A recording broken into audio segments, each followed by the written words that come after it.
Welcome, welcome, welcome. You are listening to Bras, Panties, and Sports.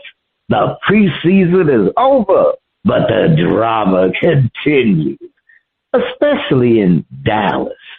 I'm Spitface. Please welcome our host, the First Lady of Sports Talk, Cheryl Smith. And there's never any drama around the First Lady. No drama. She's drama free. She lives in a drama free zone. You get even close to her zone, and you come in with some drama, you just turn around and go the other way.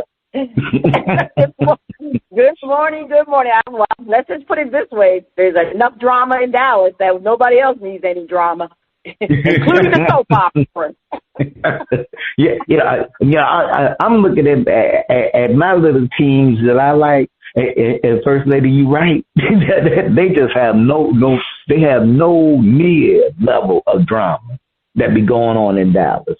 For some reason, I believe that Jerry Jones is sabotaging his own team. I really do. Because I don't get that Dak Prescott all that loyal to the Dallas Cowboys. Now he got paid. It's just a way that I'm going to give you the money, but I want you to know that you're on the plantation. And it's like, dang, dude, I don't know, First Lady. I don't know, I don't know, Razorback fans are looking and go, didn't he go to our school? All right. This week on Shout Out, we have performances from Hip Culture plus JES. Will they find their shining star or get the cold feel of the mute button? First Lady, we're ready. What you saying? Each week, we try to figure out what is going on in the sports world, not the plays of the week, more like the players of the week. Are they trying to tell us something? So we ask, what you saying? Fly, little birdie, fly. Time keeps on slipping into the future. Time keeps on slipping into the future. So I want to fly like an eagle to the sea. Fly like an eagle. Let the spirit carry me. I want to fly right into the future. The little birdies known as Taylor Swift and Travis Kelce are flapping their little wings happily after announcing their engagement. Love is in the air. It's so, so nice. Is this a big old tight end's dream? Being chosen by a beautiful superstar who happens to make billions of dollars to hold her little hand in matrimony? Is this a tale of Beauty and the Beast? Is there hope for who we call the big ugly to win big in the game of romance? It's been reported that Travis has slimmed down and he's a lean football machine. Will his wedding gift to the bride be a Super Bowl ring? George Foreman, Marvelous Marvin Hagler, you both rest in peace. Bernard Hopkins, Roy Jones Jr., and the Steve Miller Band are asking, what you say? A tale of Beauty and the Beast? See, Kelce is not a bad-looking guy, so I definitely wouldn't call him a beast. I wouldn't call Travis Kelce a beast. I mean, yeah, he's big, but he's not a beast. Taylor Swift is a pretty girl. Okay, whatever. But anyway, it's interesting because many people really didn't think this romance was going to last long.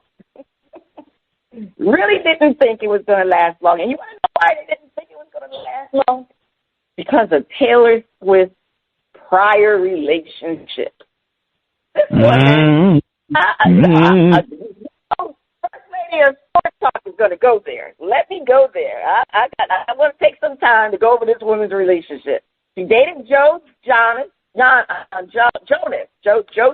from the Jonas Brothers, Taylor Lautner, who's a Twilight star, singer John Mayer, actor Jake Gyllenhaal, one of the Kennedys' Ethel Kennedy's grandson, Connor Kennedy, One Direction group leader Harry Styles, Galvin Harris, who's a British DJ, actor Tom Hiddleston, and all of those were 1 year or less relationship. 1 year or less.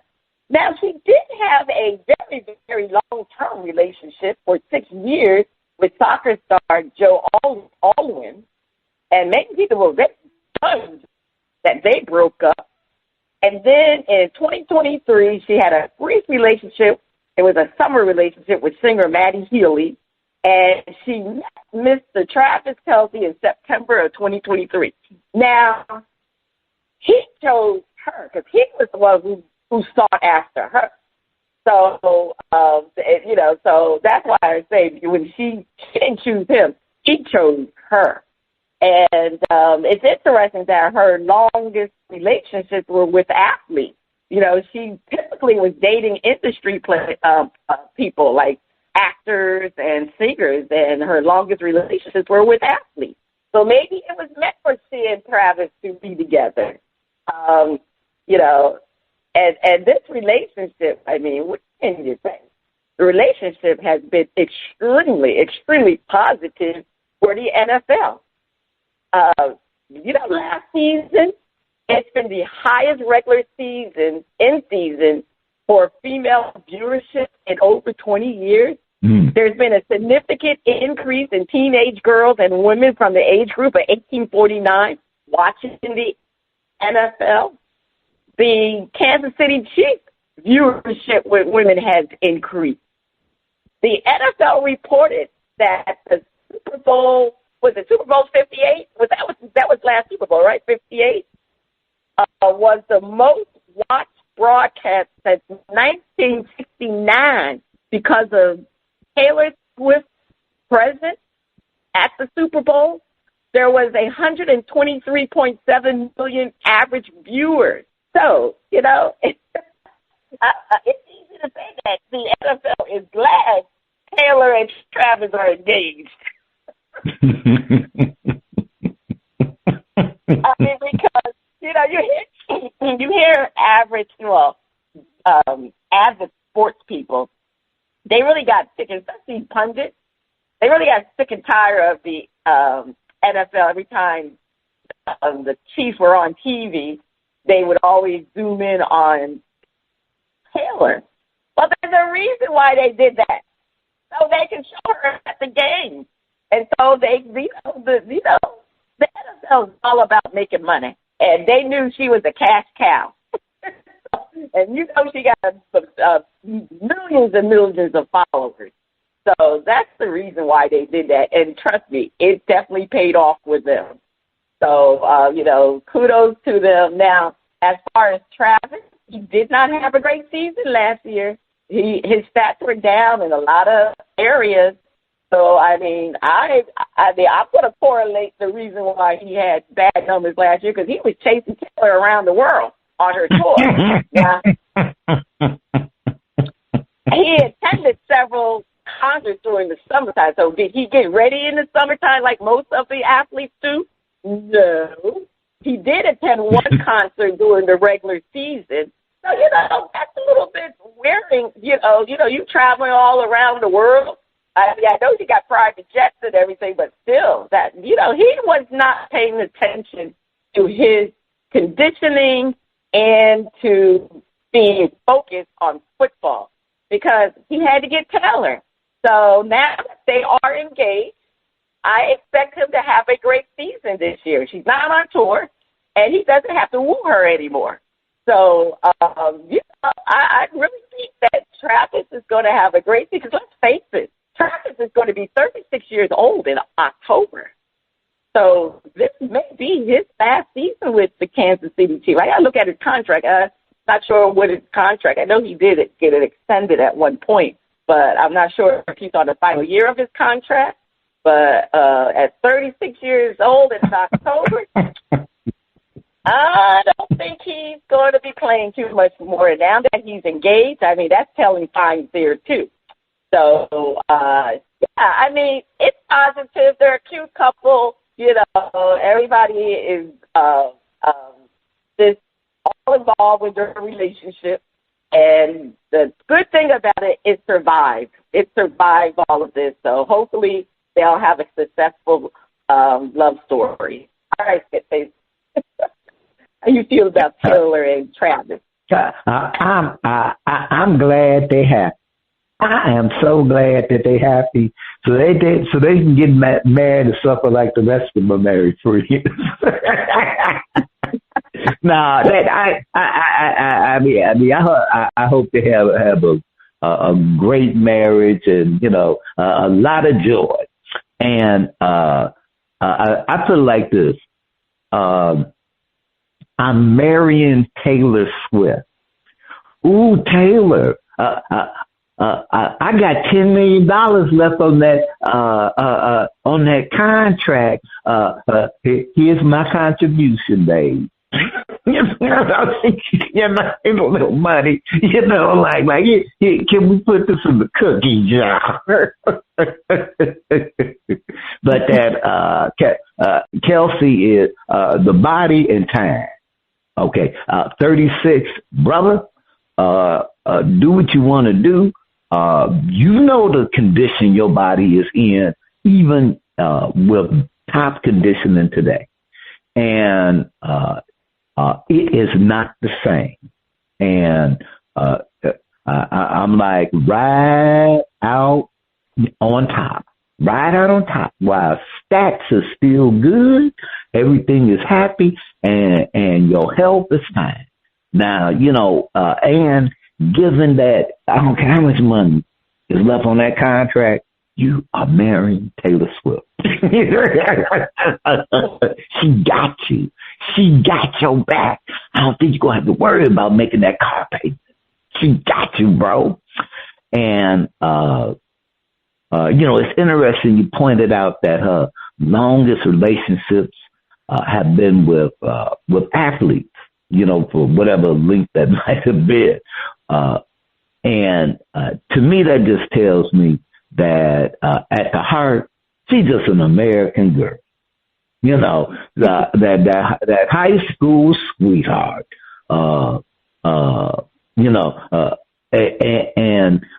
The Hollywood types and entertainment types, they got what they got.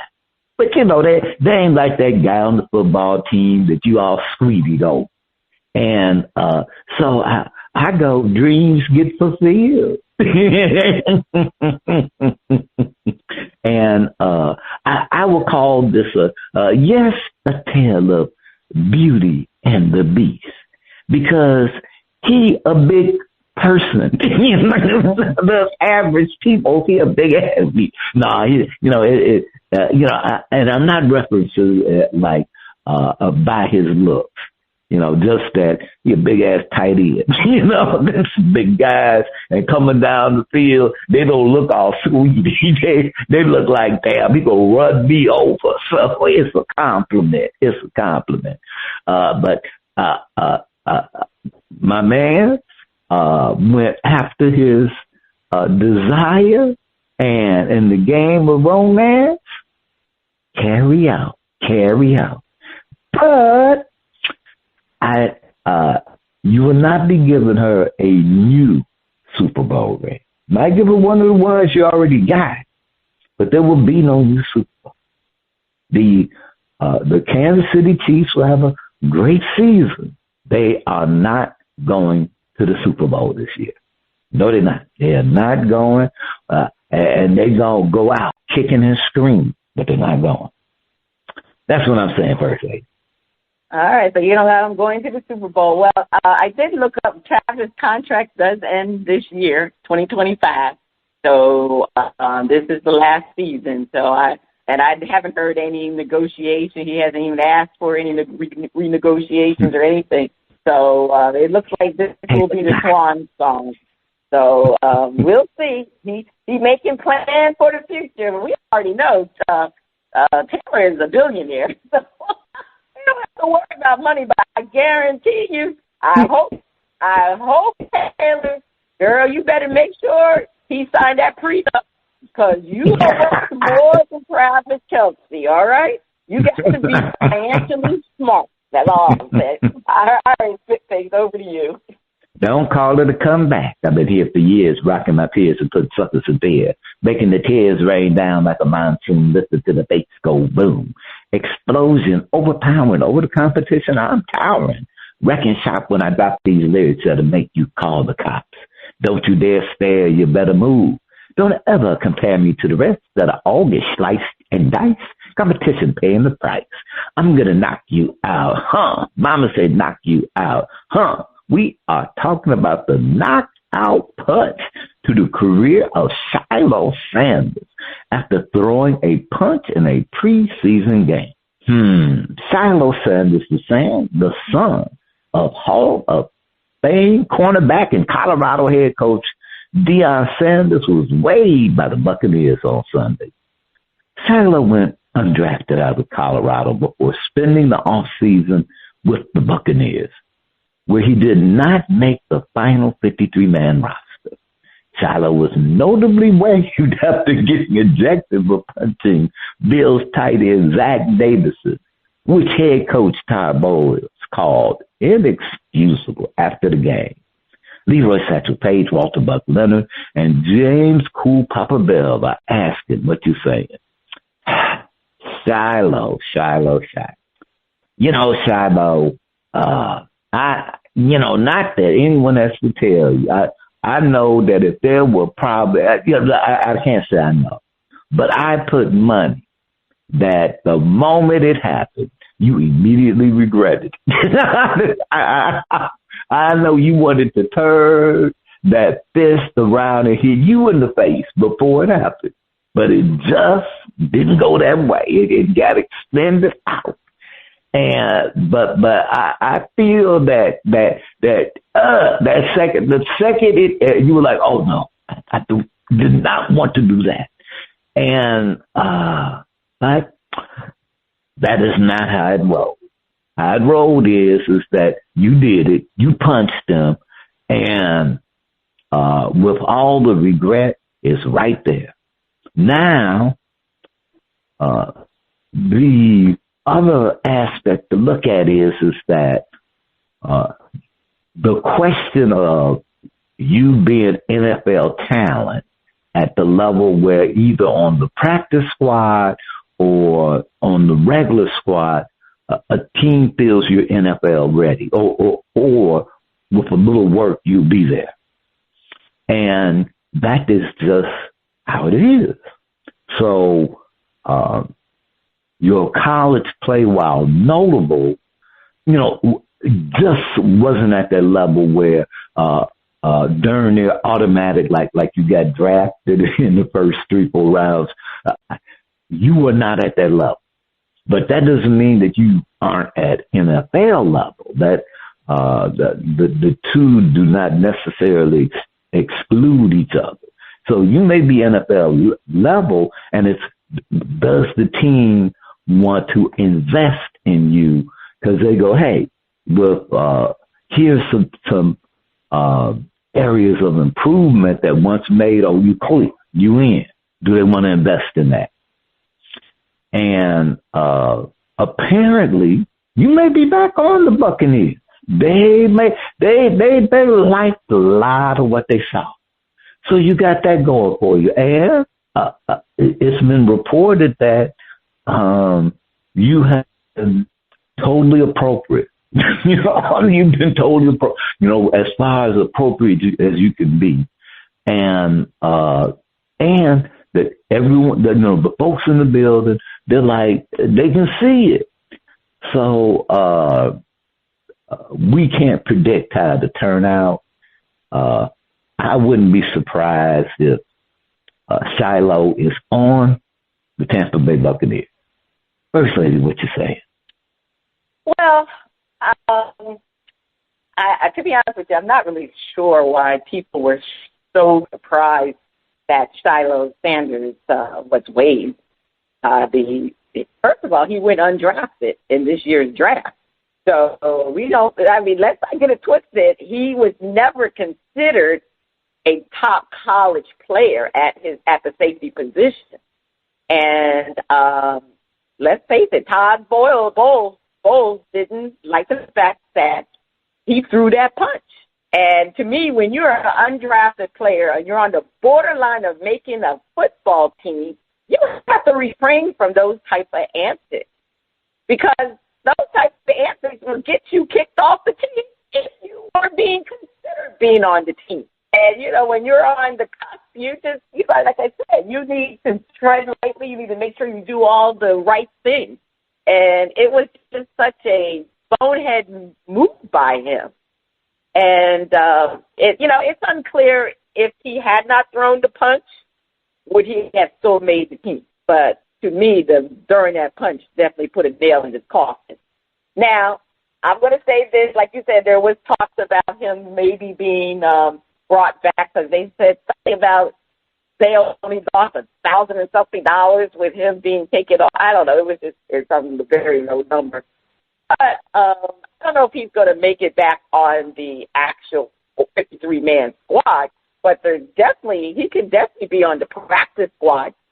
Let me tell you something. If you are a rookie player and you don't make it on a 53 squad to get a decent contract, that minimum contract, being on the practice squad is not that bad, because I just look, you get paid $13,000 a week on the practice squad when you have 2 years left. And if you're more advanced, you've been in the league longer, you get 17 and above, $17,000 a week. So, I mean, I figure that's $234,000 for the season. If it's 18 weeks and you on the practice squad. So let's face it, because to be honest with you, I was looking up at salaries. The other leagues, like the Canadian, a lot of players that don't make it in the NFL, they go to the Canadian Football League. They got the XFL. They got those type of leagues, but they don't even make the money that the practice squad players make. Yes, they do not make that $13,000 per week. I was looking at the average salary for Canadian football was $100,000 something for a contract. That's overall contract. And the XFL, that's a rock league. They only make like $64,000 for the season. So, I mean, Shiloh could be on the practice squad, and there's always hope. You don't want to root for people to get injured, but you know how it is in the NFL. A player gets injured just about every second, and that's why they keep the practice squad. And the practice squad, they usually pull players off the practice squad to join the 53-man roster. So I'm not feeling sorry for Shiloh, but he kind of caused his own problems, because, like I said, if he was at the point of them making the decision of him being on that 53-man team, his antics really got him off the squad. So, but they can pull him back onto the practice squad. Nothing wrong with the practice squad. At least you in the NFL, and you're practicing, you're learning the plays. You're pretty much doing everything that the regular players are doing. You're just not getting that contract. You don't have the benefits of a contract. But, man, I don't mind $13,000 a week.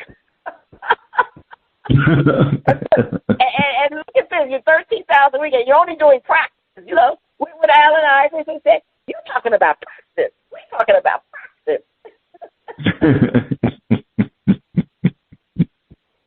Well, yeah. First Lady, just to wrap it up, I will say that I wish Shiloh well, and as his dad said, he taught his kids that there's more to life than football. And so, hey, whatever way it goes, because the fickle finger of fate is exactly good, will bestow upon everyone. As they say, every player is one injury away from their career being over. And we're not talking about like tragic injuries. There are injuries that for most of us regular folk would end up being an everyday annoyance. Okay, it'd just be an annoyance. Okay, all right, I got this part of my foot, and I'm just going to have to live with that. As a professional athlete of any sport, that might be, no, you can't play, So, be thankful for your blessings. First Lady, you have the last word. Please take us to break. Stay tuned. Up next, we have a performance from Hip Culture on Shout Out Part 1.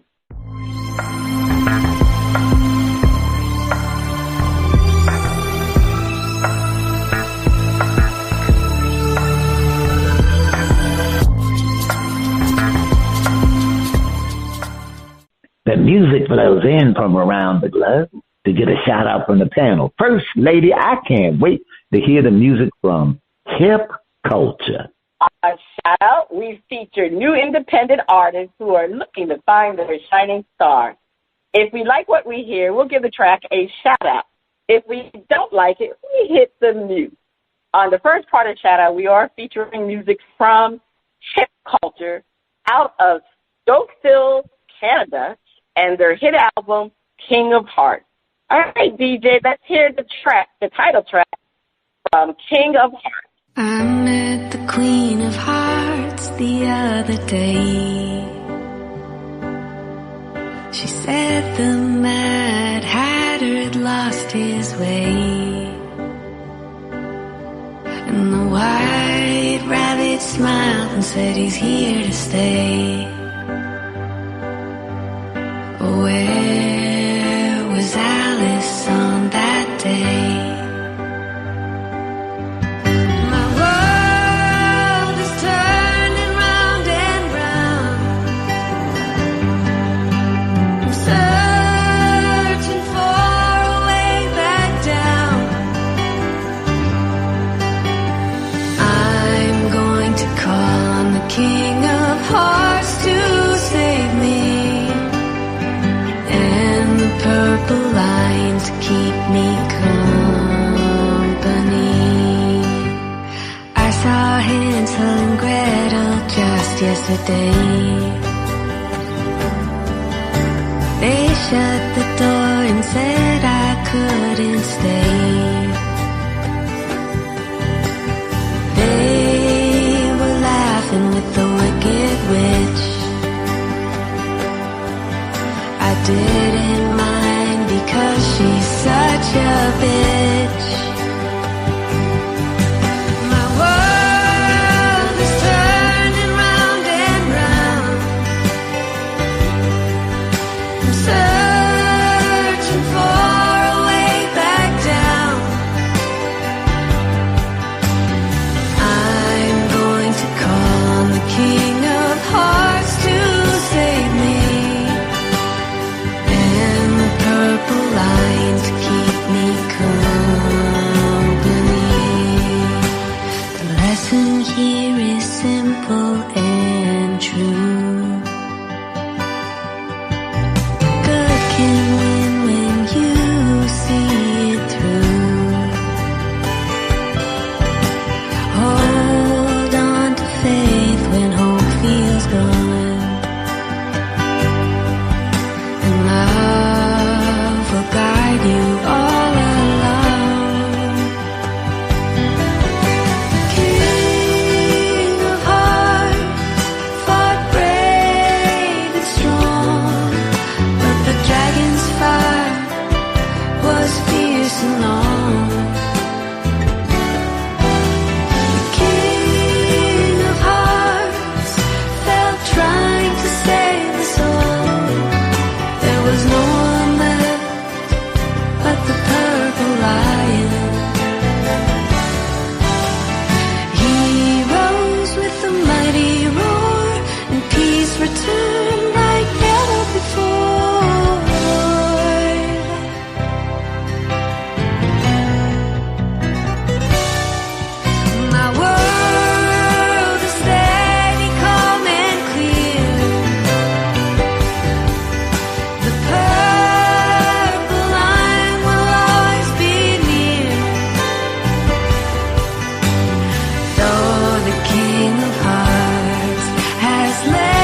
who's dropped in on his bearskin rug. It's Dizzy Mac. We are graced with his presence. All right, Dizzy Mac, are you shouting that song out, or are you going to hit the mute?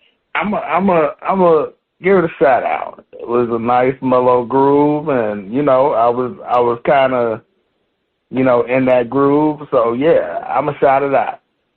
All right, Face, you hit the mute, or you shouting it out? I'm shouting out hip culture. The young lady really has a nice voice. I could see her. I could envision her singing a variety of songs where she'd probably be pretty darn good. So I like. There was a line she had that tickled me. Anyone who knows the story of Alice in Wonderland, but she made a comment about the Wicked Witch, and she didn't mind because she is a bitch. And I said, and it was just so subtle the way she said it, just flowed, and you hear that, you go, oh, that it just tickled me, So I'm giving her a shout out for her subtleness. Yeah, well, I'm definitely going to shout it out too. Like you said, it's a soft melody song. The melody was great. I like the song. I'm definitely going to shout it out. And, unfortunately, though, we didn't get another song from them. So on part 2 of the show, we'll be featuring a performance by JES. Is that the sound of our favorite underwater friend? Is it time for Flip It?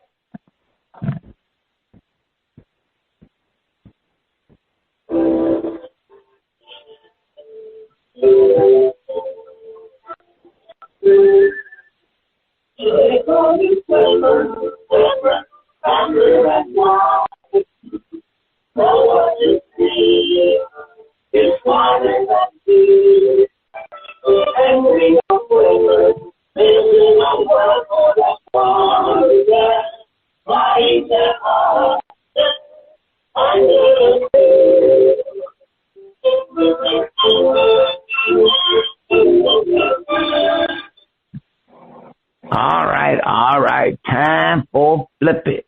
The preseason is over, and we wonder which teams are dark horses to win the Super Bowl and who has the better chance between the Steelers and the Buccaneers.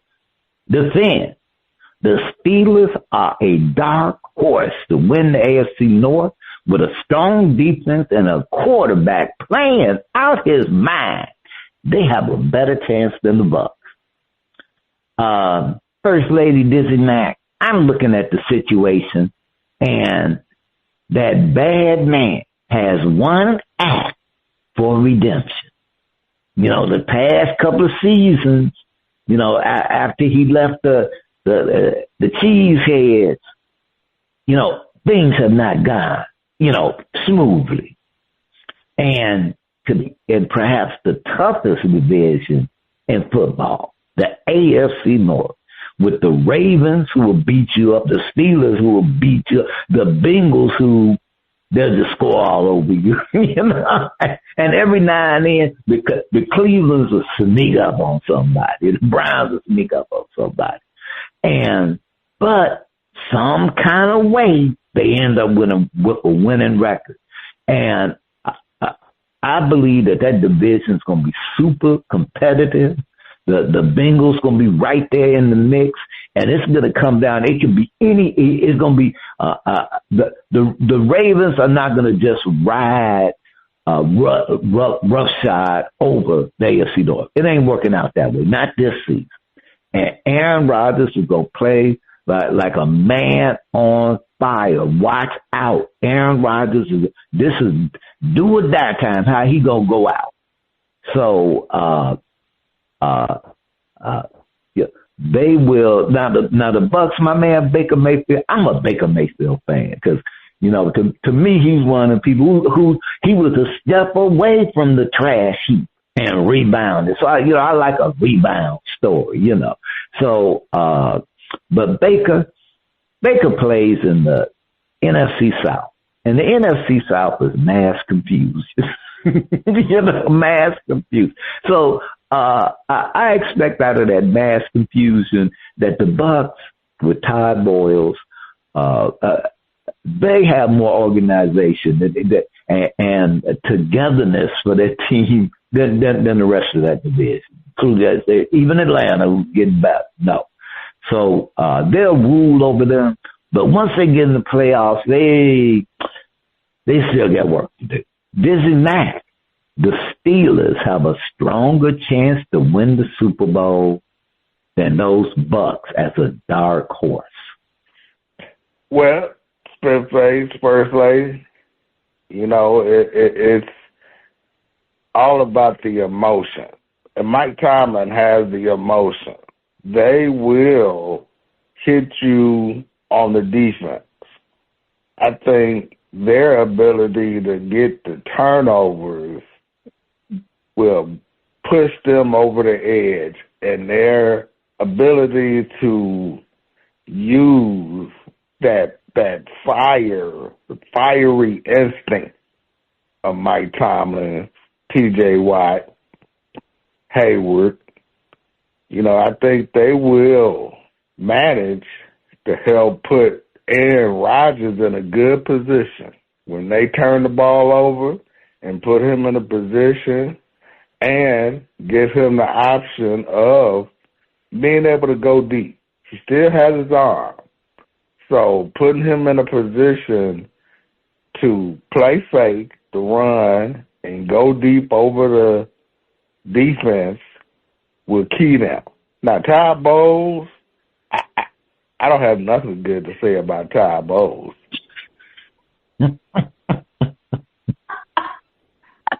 He should be named Uncle Tom Bowles.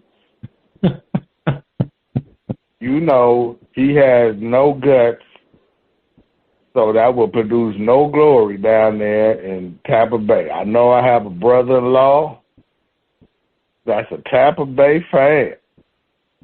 Matter of fact, I rode over his house one day to see the game and Tampa Bay was playing. He almost blew me up on the bearskin rug with a cannon shot. So, Tampa Bay does not have the fire. For all the fire Baker Mayfield has, he doesn't have it on defense. Their defense will be just like Colonel Sanders, one piece short of a bucket. He's going to be one piece short, and that piece was a rookie that he cut like a bad habit. But, no, Pittsburgh will definitely do better than Tampa Bay. It's the turnover. It's the fire. All right, the fire. First Lady defend. The Steelers have a stronger chance to win the Super Bowl as a dark horse than them Buccaneers. Well, I share the same sentiments as Dizzy Mack because, the Steelers, we all know, under Mike Tomlin, they've consistently finished with a non-losing record. So coaching matters in the NFL, and Mike Tomlin is a great coach. And with his strategy and his motivation, he can pull the Steelers to having a stronger chance to win a Super Bowl. And defense wins. Defense wins. I mean, we know that because look the way the last Super Bowl, how the Philadelphia Eagles just ran over the Kansas City Chiefs, and that they had a lack of defense. So the Chiefs' defense was horrible in that Super Bowl game. But when we talk about the Steelers' strongest unit, best unit is their defensive unit. And they've already signed T.J. Watt to a multi-contract. They were ranked 8th in the league last year regarding points allowed per game. So, I mean, defense wins, and the Steelers will always be in games because of their defense. Now, the Buccaneers, they do have Baker Mayfield. Baker Mayfield, for the last couple of years, have played well, but he hasn't always been consistent as a quarterback. So, I mean, the fact that he had 2 great seasons, I look for him to have a bad season this year. And there are many reasons why, because right now, their wide receiver core is injured. Chris Godwin and Jalen McMillan is not, there have been absences because of injury, So, in addition, they have issues with their special teams. They have an issue with, they have a rookie playing on their defensive back. So their defense is not that great, even though Todd Bowles is a defensive player, but I'm not going to count on the Buccaneers defense to win games. And, they're going to have to rely on Baker Mayfield. And, like I said, is Baker Mayfield going to have a great season this year after having 2 very good great seasons? Like you said, he was thrown to the wolves, and he came back. But I have a feeling Baker Mayfield is not going to have a great season this year. And in order for the Buccaneers to win and be a strong contender for a Super Bowl, they have to rely on the throwing arm of Baker Mayfield, and I just don't see that. Overall, we already know that the Steelers may be challenged offensively, but that defense is their main reason that they are going to be a stronger contender for a Super Bowl than the Tampa Bay Buccaneers. All right, First Lady. Now, wow, okay. Now, we got to flip the script. And Baker Mayfield and Tom Bowles have got their mojo going straight to the Super Bowl. Given they're in the NFC South, they have a stronger chance of being that dark horse than the Steelers. And, First Lady, I'm looking at the Steelers and I'm looking at the Bucks, and the thing that just keeps standing out is that it's the divisions they play in, and the divisions they play in are radically different. And late in the season, after you done played those bruising games, I mean, you may be toughened up. But a lot of times you got the nicks and bruises and things to overcome, while another team is able to, just keep they're able to keep rolling. That's the thing. They're able to keep rolling and keep going. And Baker Mayfield, everybody has underestimated Baker Mayfield. Baker Mayfield don't get no love. It's always questioned. Now, that's probably a good thing for him, because he goes, I don't care. It gives, maybe that gives him a little extra inspiration. So he can play gunslinger. We know that. He can do that. And he's the kind of guy that the team will rally behind, because they see him playing his butt off, but, with no, hey guys, you'll need to get your act together. Hey, we all together. So that alone. Now, the other side, I'm looking at Aaron Rodgers. Okay. I think the bad man is going to come out bad. I just don't think he's going to get to the end of the season. Old man time catch up with you in different ways. And, injuries that took you a week to recover from take you a month. And he will not be able to defeat Father Time. So I don't have it that Aaron Rodgers will last the season. But I do have it that while he's in, he's going to be that bad man, and it'll be looking good for the Steelers. And once again, they will make the playoffs, but Aaron Rodgers won't be there. All right. Dizzy Mack defends the Buccaneers have a stronger chance of being that dark horse that makes it and wins the Super Bowl? Man, Spitface, First Lady Spitface, you can bet Tampa Bay will go on the road sometime this year. And I predict we'll win 2 games that come down to the wire and help their chances to get in there and be that dark horse. Mike Evans, what can you say? 1,000-yard receiver. I know he's been put in the work this year, and he's going to be back to that normal standard. Baker Mayfield. Well, I want to make this point. Aaron Rodgers, Baker Mayfield. See, Aaron Rodgers done went over there and they done fed him them gym shoes and them horseshoe sandwiches, and he's eating good. He's used to eating them cheese curds up in Green Bay.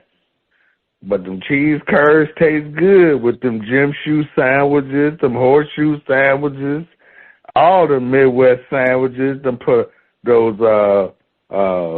pierogies and them them Polish dishes. He's eating good. Baker Mayfield starving. He's starving because you know why? Baker Mayfield lives in that big old stadium by himself. He ain't eating nothing. He chewing on popcorn and he chewing on half of pretzels and he's gonna be hungry.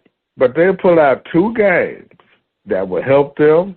Pittsburgh will lose 2 games, maybe 3, because like you said, Spitface, Aaron Rodgers is gonna be looking bad. He's gonna be looking overweight. He's gonna be throwing late. He's gonna be throwing late, thinking that hey, he's the gunslinger. But hey, we all know sometimes that gunslinger gets defeated, and he'll lose at least 3 games because of the decisions he make or injured. So yeah, Tampa Bay.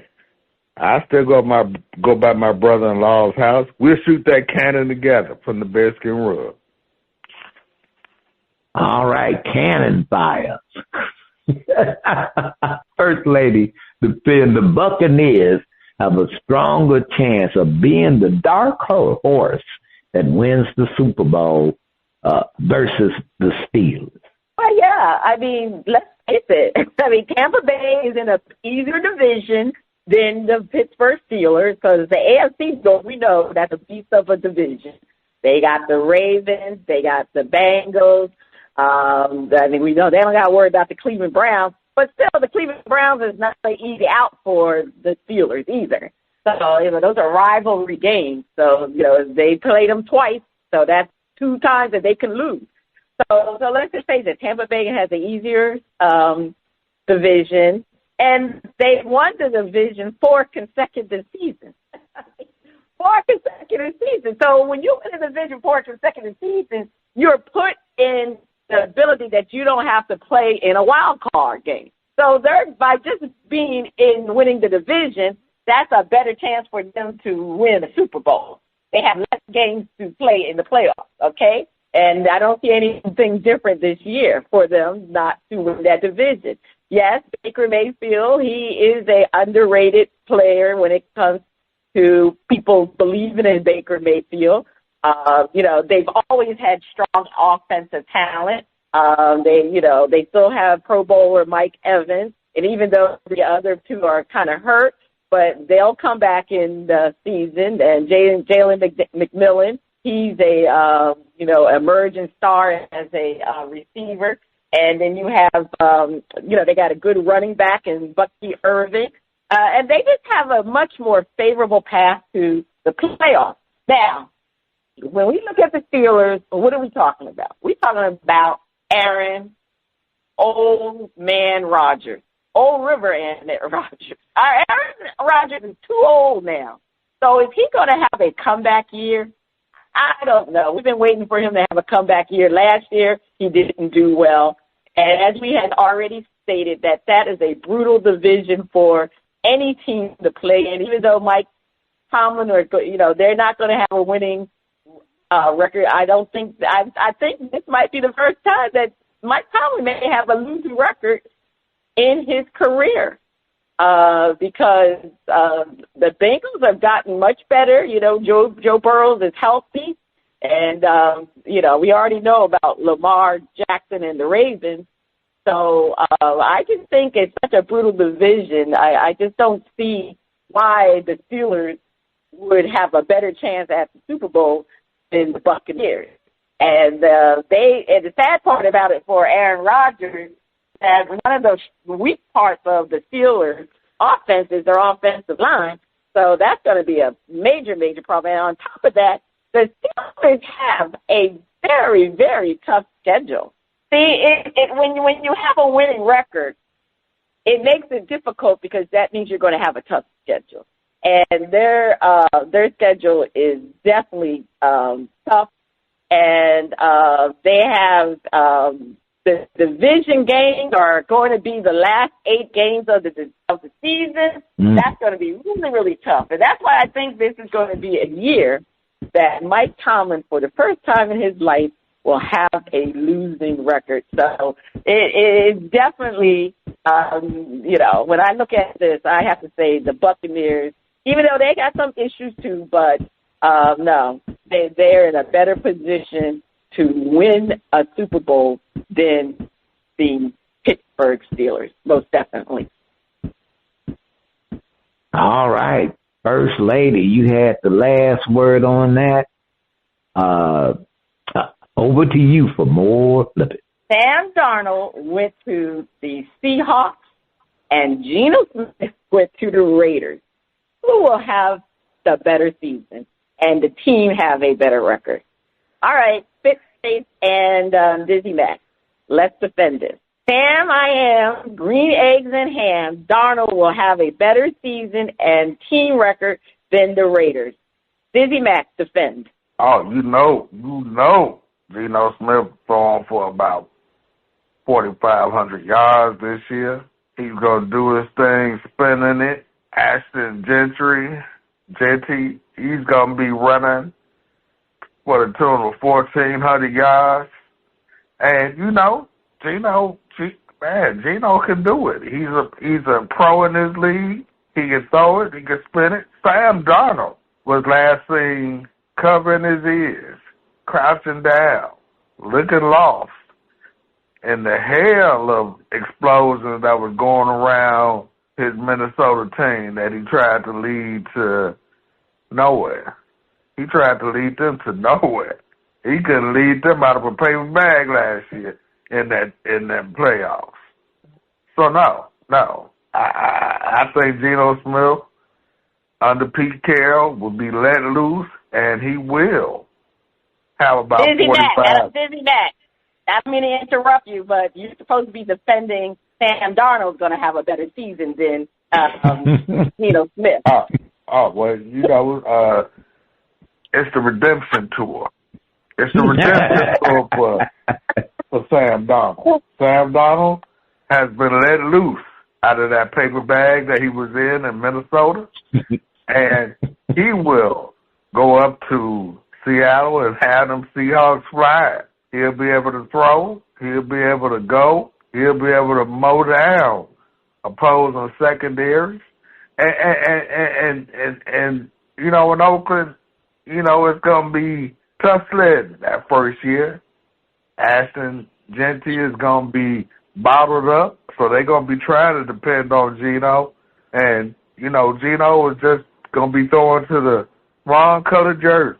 Unfortunately, that will get him yanked. And then we'll see how quick Kenny Pickett has recovered from that hamstring, because he'll be yanked out of there like the Sandman do him at Showtime at the Apollo. But, yeah, Sam Darnold, he's a tough competitor. He's been in the league. He's had his ups and downs, but now he's going to soar like a Seahawk. And he's going to make sure that, hey, he'll have at least 30 touchdown passes and only 5 interceptions. And he'll throw for 4,500 yards up there in the Northwest. And he'll have them fans talking about beast mode again. And they're going to be tough. He's got receivers. He's got a defense. And, hey, he's going to be putting points up on the board like it's a video game.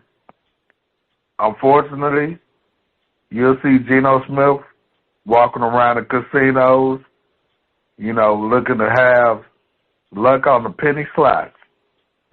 and it's going to be a tough year for them Raiders, them wacky Raiders, as somebody close to me always says, them wacky Raiders, that wacky Geno. All right. Defend. Sam Darnold is going to have a better season and the team record than the Raiders.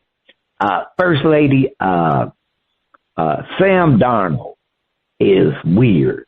He's a weird guy. He ain't the most lovable of people, but somehow last year, I don't know, maybe he got touched by an angel. But the Viking players loved him some Sam Darnold, and in most measures, he came through for them.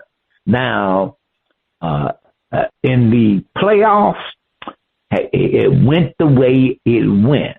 But you could see that they had a future with Sam Darnold, even though they chose to go with the guy they drafted. They chose to go with the future.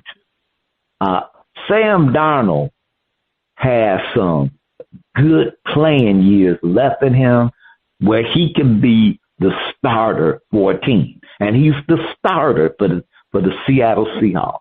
Now, Seattle, over the last few seasons, record has been pretty much better than the Raiders.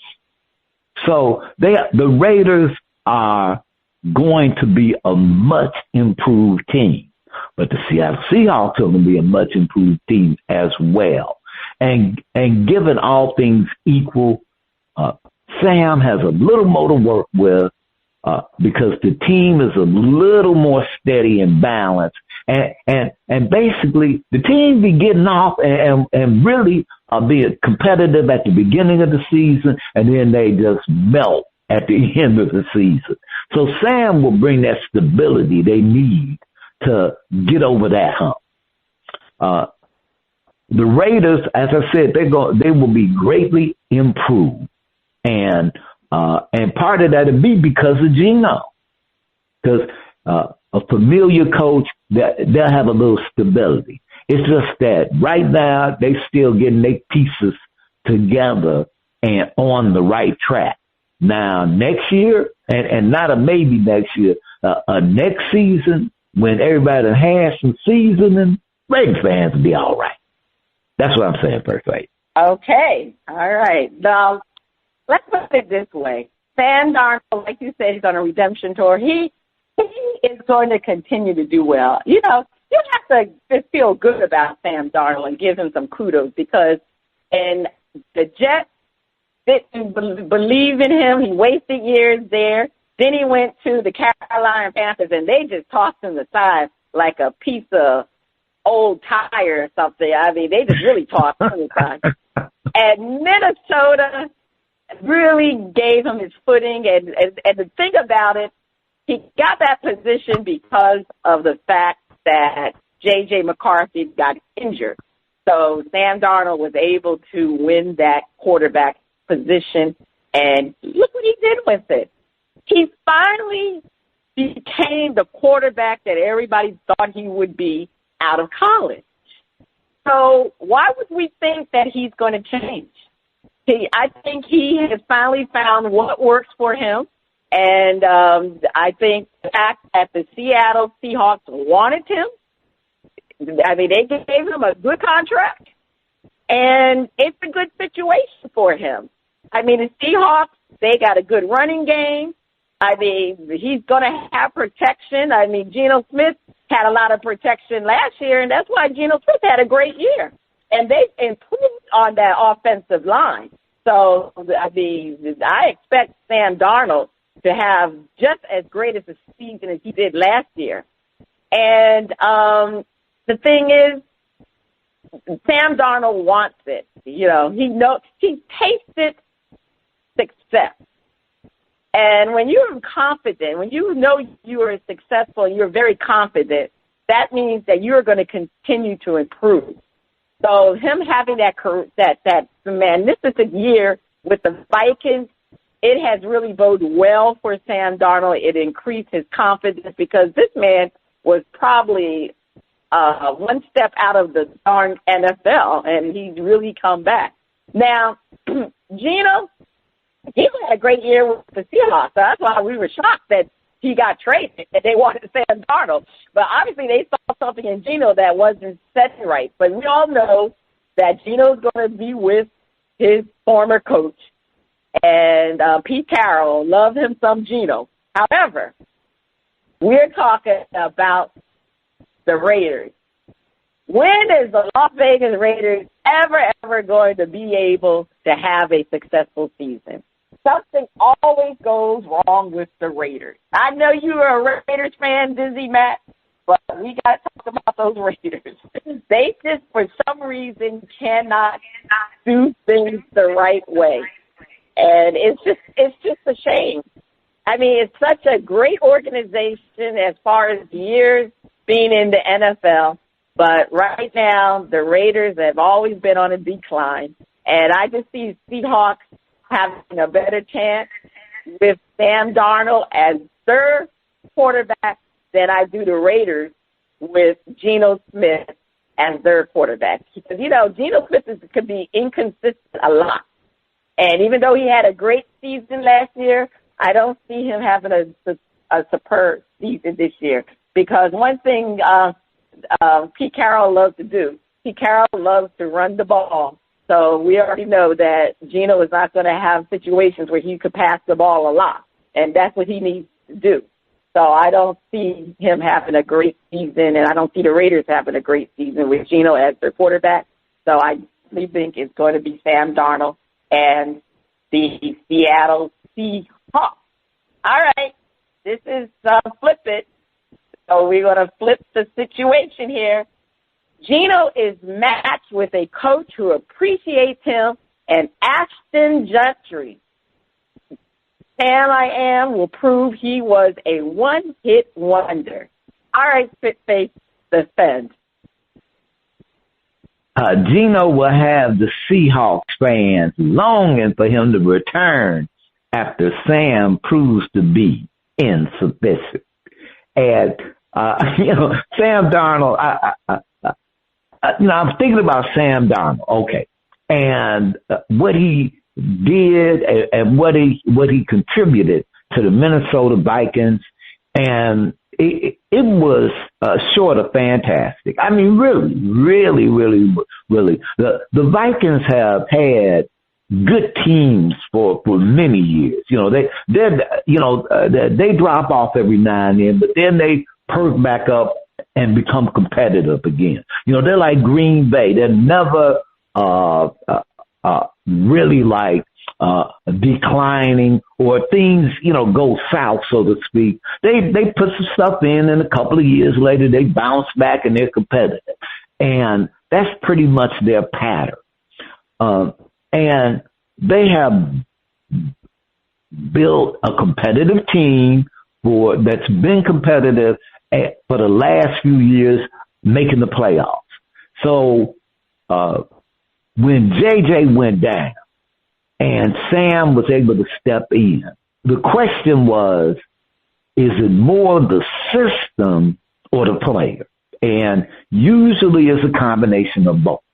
Because you can have a great player in a system that doesn't utilize the talents correctly, and it ends up not working. And that player moves on and become a better player because the system adapted, and maybe the team brought in a quarterback that for the type of system they wanted to run. So that happens. Now, Sam makes me think of a certain quarterback for the Philadelphia Eagles, who stepped in and had a magical season. And the next thing you know, they win in the Super Bowl. And that quarterback could not repeat that success the following year. And when that quarterback left and got paid a bunch of money to play for a different team, it just wasn't there. They were what we would call a one-hit wonder. And Sam, I'm glad you got your money, but one-hit wonder.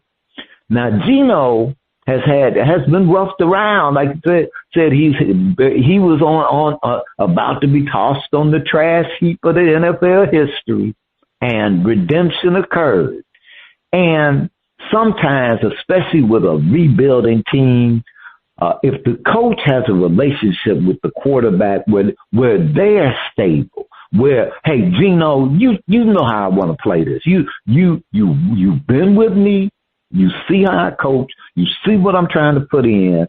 And Geno has matured at a level of, Coach, I got you. This how you want to run it. I'm going to execute that. Okay, and anything else? Okay, you know, hey, I know, but I'm going to run your plan to perfection. And those Seahawk fans, they'll be like, man, we wish we had Geno back, because they will be seeing that the Las Vegas Raiders, them guys with that patch on their eye, will be moving up the win column. That's right. Heading toward a winning season, and maybe, just maybe, sneaking above those Denver Broncos. That's right. The Raiders, better record than the Broncos with Geno Vanelli. Yeah. All right, First Lady. That's what I'm saying. Okay. Gina. All right. Okay. Dizzy Mac, defend.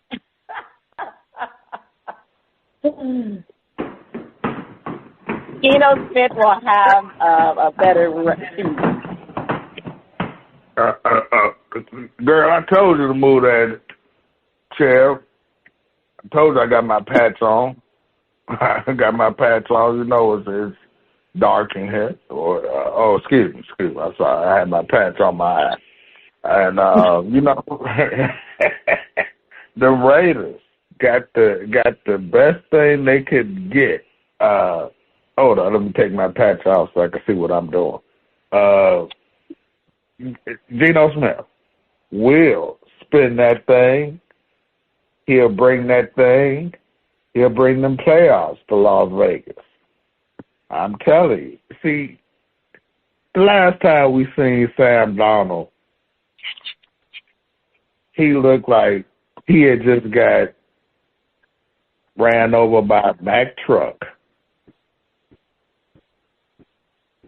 He had just got done so bad. He just got, you know, turned upside down. And him going to Seattle, not going to change things. Only thing that's going to change is, hey, they going to be asking for his head and the second string quarterback to get in there. He's going to stink up the stadium. Whereas Geno is going to take people out of the casino and put them in the stands. They're going to be the new black hole for the Raider fans. And you know who's going to lead them through that black hole to the playoffs and to the promised land? Geno Smith. He will be statistically better in every category than Sam Darnold. And Pete Carroll is going to have the last laugh. He couldn't have did what he done up in Seattle as he is going to do here in Las Vegas. I say Geno will lead them back to the promised land. And they'll win 2 in a row. because this time Pete Carroll is going to run the ball. He's not going to make that mistake and try to make Geno throw an interception. He's going to have him bootleg and run the ball. Ashton Jeanty is going to run. And, hey, Sam Darnold is going to be looking at it from his hole, that black hole that's going to eat him up there in Seattle. I just think that was just a demoralizing event. Defenses are ready for him. All you have to do is do a quick 3-card Molly like that on defense, and he's going to be lost. Put the 3-card Molly on him. Have him look at them, cards going left, right, left, right, right, left, center, center, center, right, left. And he's going to be so confused that, hey, if he ever step on this show, he's going to get roasted. Okay. You say he's going to get roasted on this show. Well, I'm looking at Geno Smith and the fact that he is joining Pete Carroll as his former coach. And also, Chip Kelly is the offensive coordinator for the Raiders. And he likes to play the up-tempo, type of offense. It's going to be interesting because we all know that Pete Carroll likes to run the football. And, they do have Ashton Jeanty, and he is a younger version of Marshawn Lynch. So, this is going to Pete Carroll is trying to bring the Seattle Seahawks from when they win a championship. Geno will be Russell Wilson, and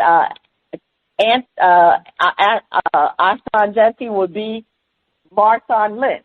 That's a winning combination. That's a winning combination for Las Vegas Raiders, who really haven't been able to celebrate nothing. And, their offense is run by Chip Kelly. So, they have the coaching in place. And Geno Smith is actually, to me, going to have a great cast of talented players. He got Amari Cooper, Brock Bowers, and Dante Thornton Jr. So, they're not some high-profile wide receiver. Amari Cooper, everybody knows Amari Cooper. But these are talented wide receivers. And I just think with their strong running game, and Geno doesn't have to do much. He just needs to be consistent and do not throw the ball away. I know he has had issues with interceptions.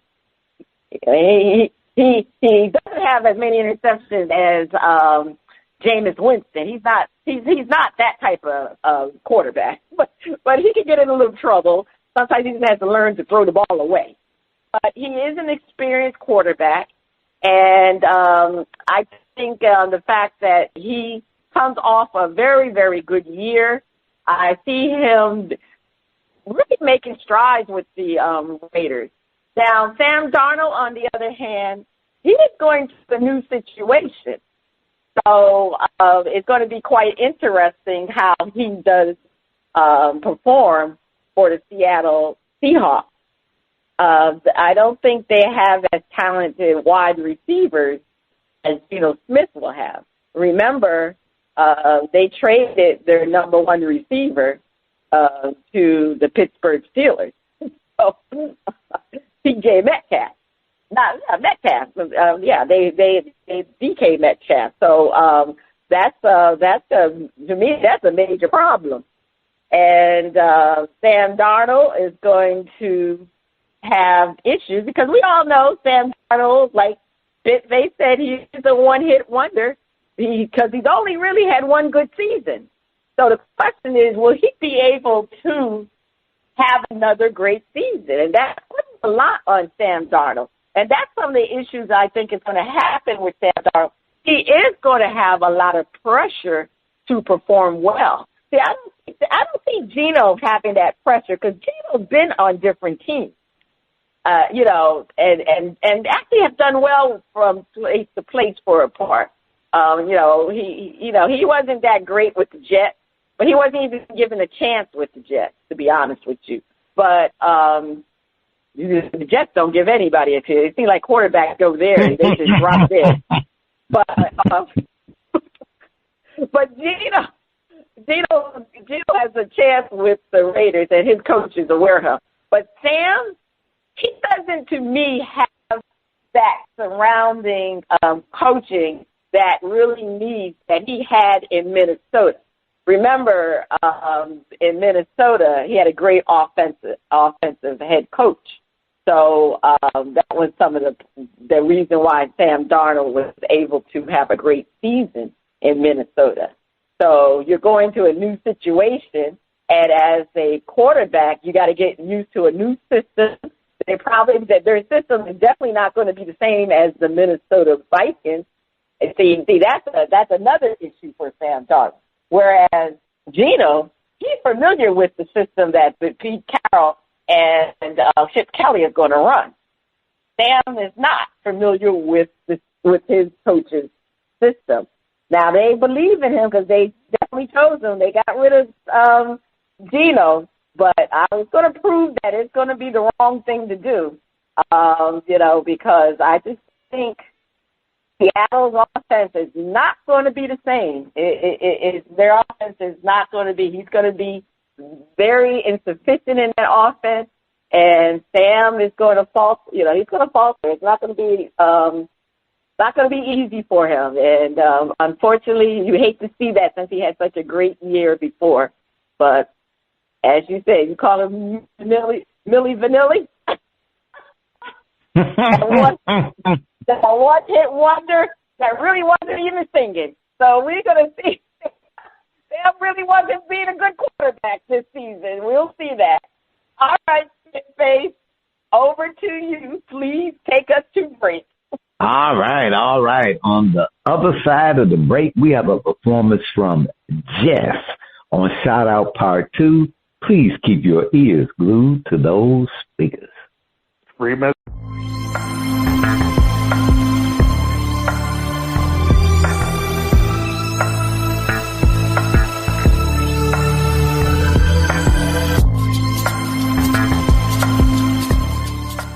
Welcome back. The music flows from around the globe to get a shout-out from the crew. Spitface, over to you. All right. On the second part of shout-out, we are featuring music from JES out of West Hollywood and their hit album, What If? Let's hear the title track from her hit album, What If? What if you meant it? What if you cared? What if you were the one to stay? I'm not scared. Would it be different if we weren't afraid? If we let ourselves feel what we've made? Oh, what if you meant it? All those times when you said nothing and I read your mind. What if we could break all the lines we've drawn? What if we could be everything we're not?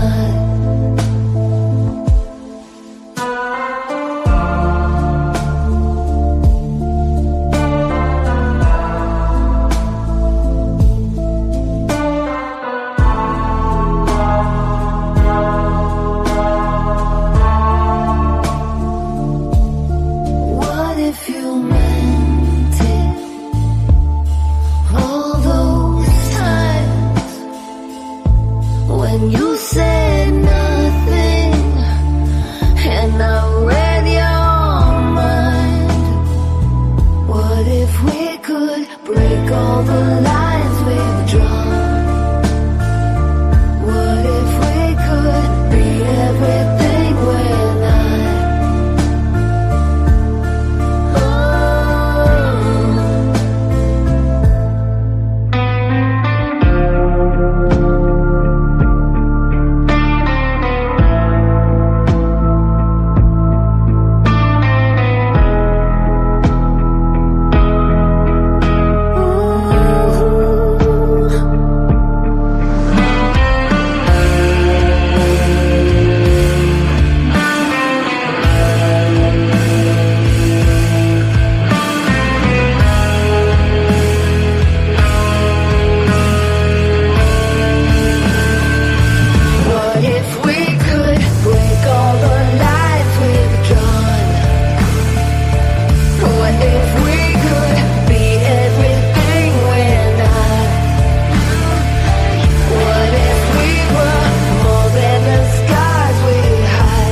all the lines we've drawn.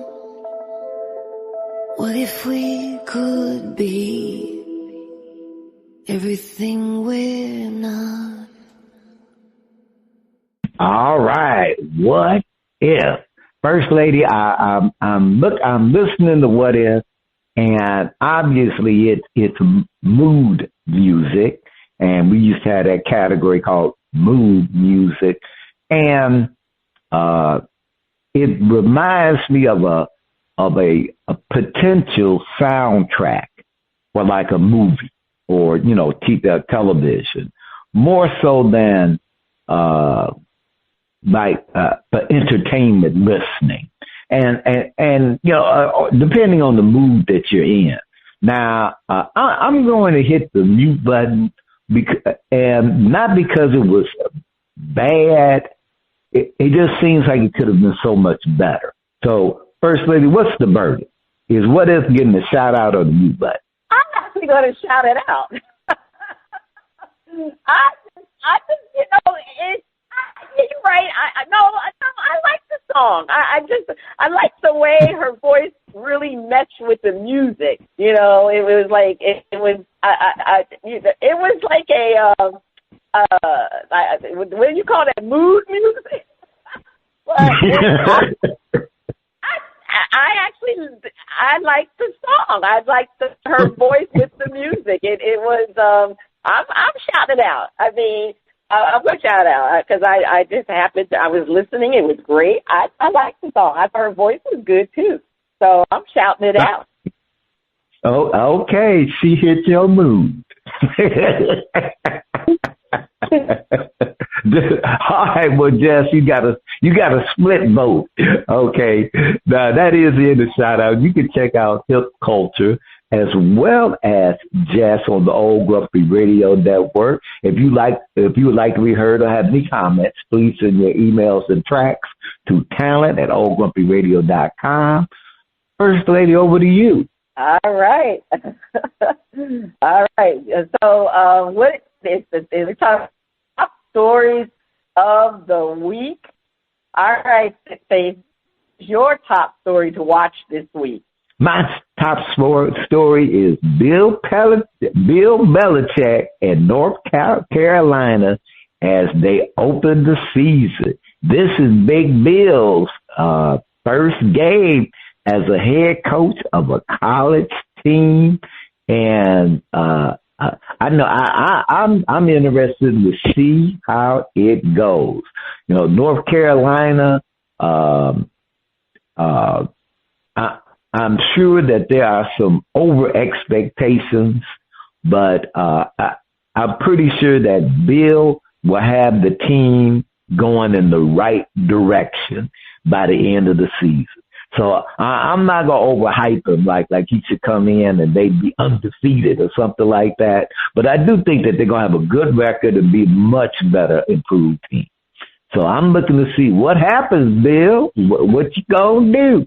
All right. We'll see what Bill's going to do. All right. My top story to watch is Arch Manning opened the game against Ohio State.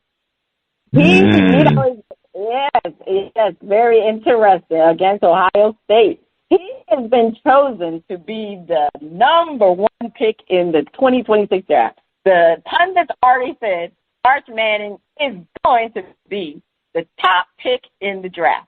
So this is a big season for Arch Manning, and it's up against Ohio State. So I would love to see how he's going to perform against Ohio State, which is also there, in the top, picking to be in the top 3 or something like that in the pre-college polling.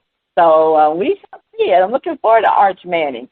All right, check out our current and previous episodes at BrosPantiesandSports.com. This is Cheryl Smith, the First Lady of Sports Talk, Spitface, and we were blessed with Dizzy Mack. You have been listening to Bras, Panties, and Sports. See you next week.